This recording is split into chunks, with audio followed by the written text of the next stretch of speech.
Welcome. In this module, we'll cover the basic concepts of variables within ESM.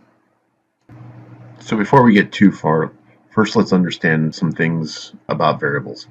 Ultimately, variables are virtual event fields that users define that extend the ArcSight ESM schema based on derived values in order to be used or leveraged within other elements of content such as rules, active channels, notifications.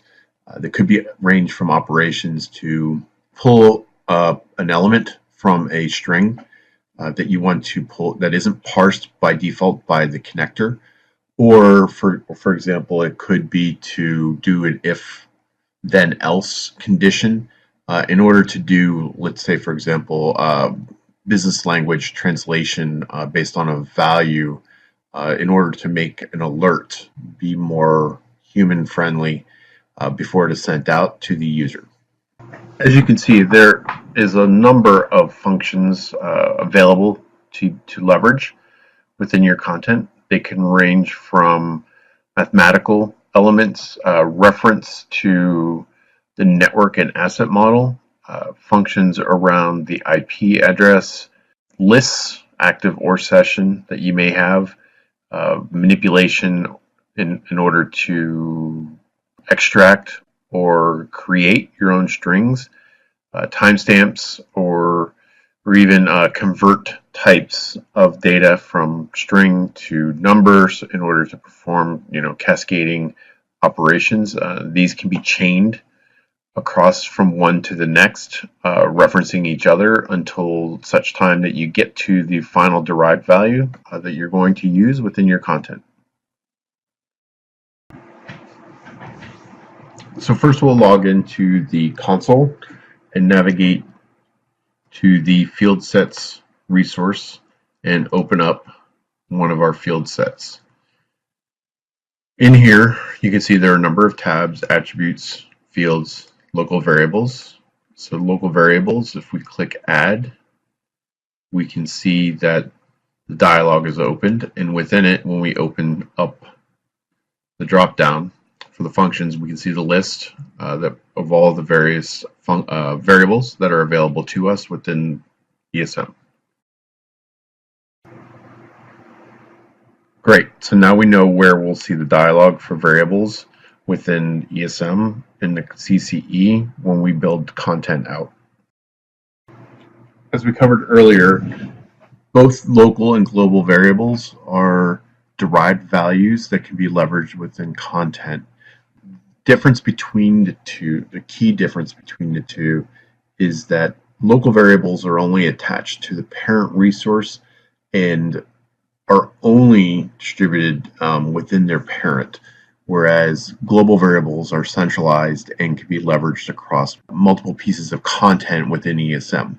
So real quickly, we'll look at the CCE again and see what that means in the GUI for the use of these variables. So let's take a look back into the console and see where we can find some of these dialogues for the variables, both local and global. So first we'll pull up in our resource tree a active channel, and as we can see in this view of the active channel, there is a local variables tab, and that'll be the general position and all the resource types in the list where we can find local variables being an option to be used. As you can see, between the active channel and the rule, it's in the same sub-tab. Now within field sets, likewise, it'll be in the same.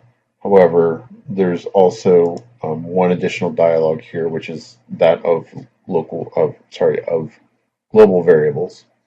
Global variables, once they're defined, can comprise of local variables in order to build to the point where you have the global variable that you wish to present and make available to all the additional resources. So now that we've seen the differences between local and global variables in the console, one of the other areas I wanted to stress is around the execution between the two. Local variables, like we said earlier, are accompany the parent resource. For example, a rule, a field set, and can only be leveraged within that particular parent resource. And as such, you would have to define the local variable each time you want to perform that same type of operation over and over. That ultimately uses more resources than for if you were to make that variable a global variable, which can be leveraged across multiple resources. As you can see in the graphic below, that when a rule is created and global variables are evaluated, as it moves through the stack of other content, that event is only needs to do the evaluation once. And as the global variable is leveraged, ESM in and of itself only has to derive that value once. Whereas if it was a local variable, it of course has to perform that operation multiple times to achieve the same result. So there's a matter of efficiency that happens within the content, and ultimately that drives and can impact the overall EPS of your ESM instance. So again, here's a list of resource types where you can take advantage of local variables. It's the same list as before. And what we'll do next is dig a little bit deeper into the dialogue within the variables, where you can do things such as add, remove, change the execution order, or even promote a local variable to become a global variable. So now that we're back into the CCE, we have a global variable pulled up with the local variables tab ready. And as you can see, there's the options here where we can add, edit, remove, make a local variable global, move it up or down within the execution order. So quite simply, we can click add. We could do, for example, in this case, let's say we'll do an IP address function. We'll parse an IP address. We already have one where we're looking at octet 1. So let's call this one octet 2. We will select the agent address. Sorry, we'll do the attacker address to be consistent with the other one. And we're going to choose the second byte location. So for example, if we had 172.0.15.12 and we were to calculate this, we can see we're getting the 0 as the value. Let's click OK.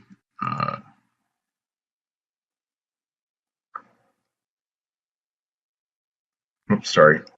Octet 1, octet 2, click save, and there we have add. Now once we highlight that, then we can of course go ahead and make an edit. One thing you will not be able to change is the name.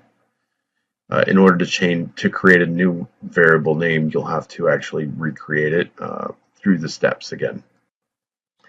Again, we could remove it. This one we will remove, and if we wanted to promote this and make it global, that is where we would be able to click this, and at such point it will open the dialog as to where we want to save this global variable within the field set navigation over here for the for global variables. And in this case, we've just created octet 1 and it is saved there in that location. Great. Now that we've gone through some of the basic dialogues of local variables, we're well underway into getting ready to be able to leverage variables within our content. Excellent. Now that we've got the basics of local and global variables understood, let's move into actually creating a local variable. In this example, we'll go through and create a local variable that is a time drift, which will end up being the time difference in seconds between the manager and agent or device receipt time, any two timestamps. What this does is it measures the time in seconds that you can use to monitor something, for example, your event collection, and if there's some sort of delay in the infrastructure beyond what is the expected for a particular event source or connector, in order to set up some rule sets, the dashboards in order to monitor how the environment is actually behaving. So let's jump over into the console and take a look at those steps. Okay, so now that we're back in the console, let's go to active channels, and we'll create a new active channel. We'll give the active channel a name, which we'll call time drift.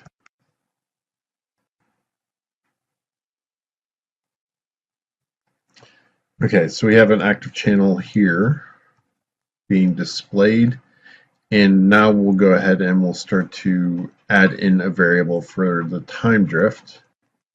So let's go ahead and open it up so we can edit it.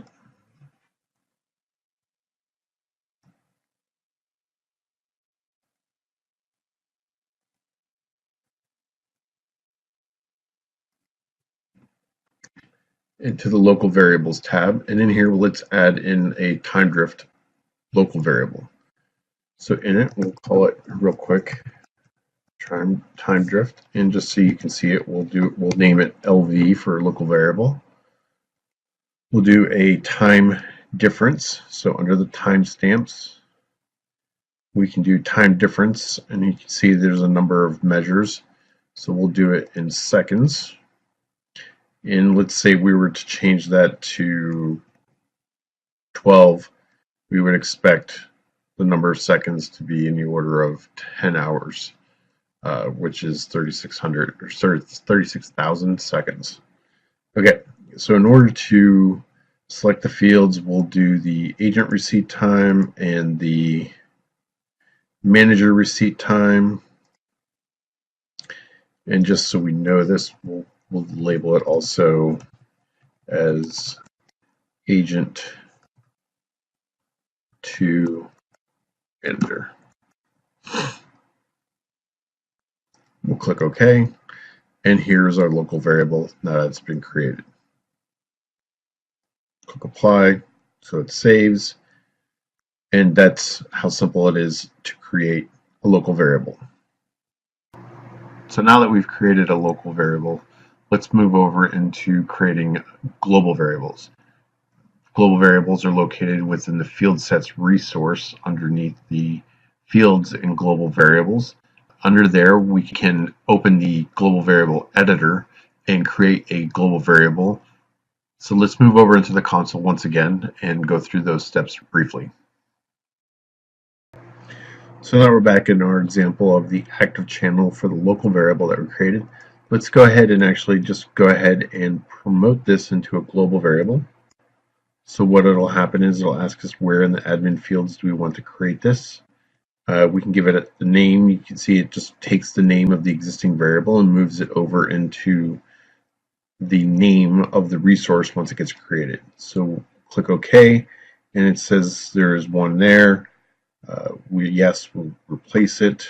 So when we come over into our field set, under our fields, we'll see that there's a local variable right here that is set. So if we edit this field, you can see the parameters agent and receipt time.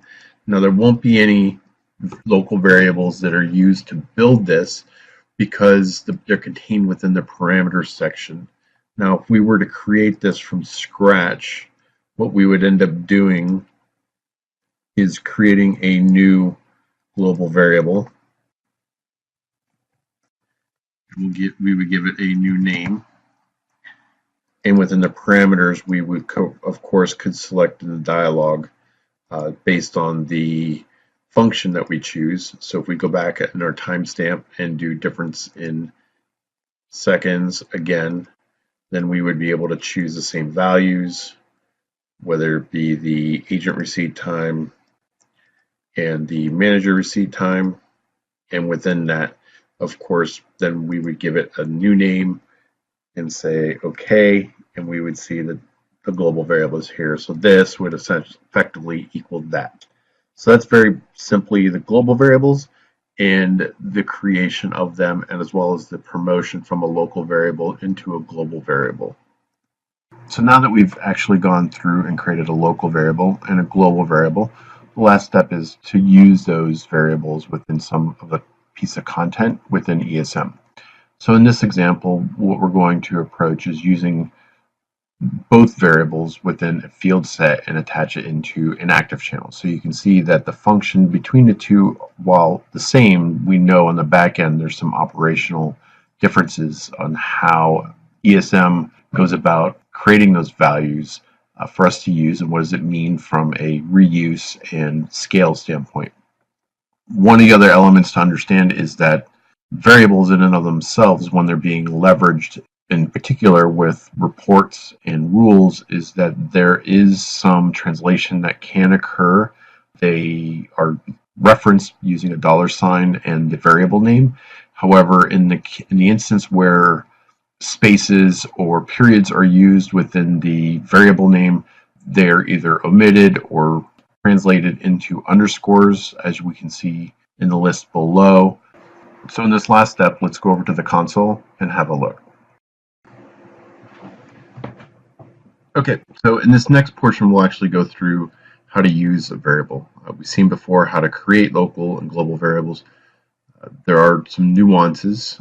In this example, we'll go through creating an active channel using a field set that is defined by using both a global and a local variable.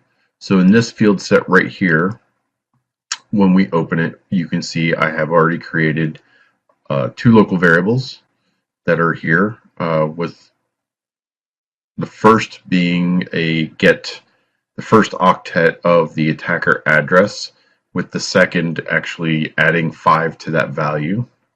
And it is a field set that contains 3 fields to display. The attacker address will have a global variable, which is the exact same function. So here is the global variable. As we can see, it is the parameters is the octet, which basically takes this same first step in the local variables and applies the second step at the global variable definition in the parameters to achieve the same as the local variable within the field set. So from a dialog standpoint, let's go over to our active channels, and we will see here is a field set with just those 3 values.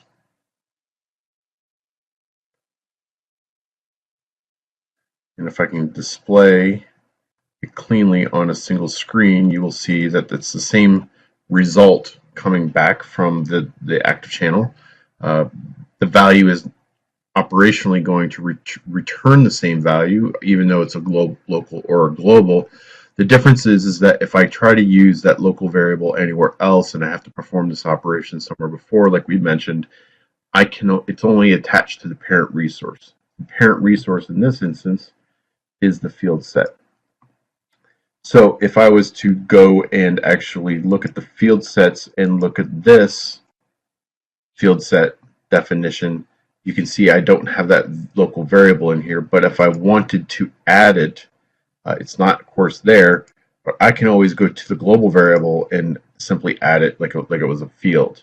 Now, in order for me to recreate this, I could go into my local variables, for example, and I could copy the variable and come back to my field set or I could manually recreate it. But in a nutshell, there you have global and local variables. As you can see, the dialog is very similar to adding any other field. So let's get back and kind of recap what all we've covered throughout this module. So now that we've completed a basic overview of variables, we have a good understanding of what's available to us, the dialogues where variables are going to be presented to us within the console, in the various resource types. We understand that local variables, the key being tied to the single parent resource and would have to be manually recreated under each parent in order to achieve the same function, whereas global variables could be created once, managed centrally, and used across multiple resources. Ultimately, local and global variables will get you to the same result as far as the operations and the outcomes that they achieve within the derived values and the custom fields that extend the ESM schema. for you to use within content. And again, the key operational difference between local and global variables is that local, of course, has to generate every time the parent resource is called upon in order to generate the value, whereas global variables are pulled together when the event is processed. Those global variables are essentially created and associated to the event, so that order of execution, those values then can just be retrieved as part of the memory stack associated to the global variable, increasing the efficiencies of the reuse of that variable within the other pieces of content. Thank you, and this concludes the module.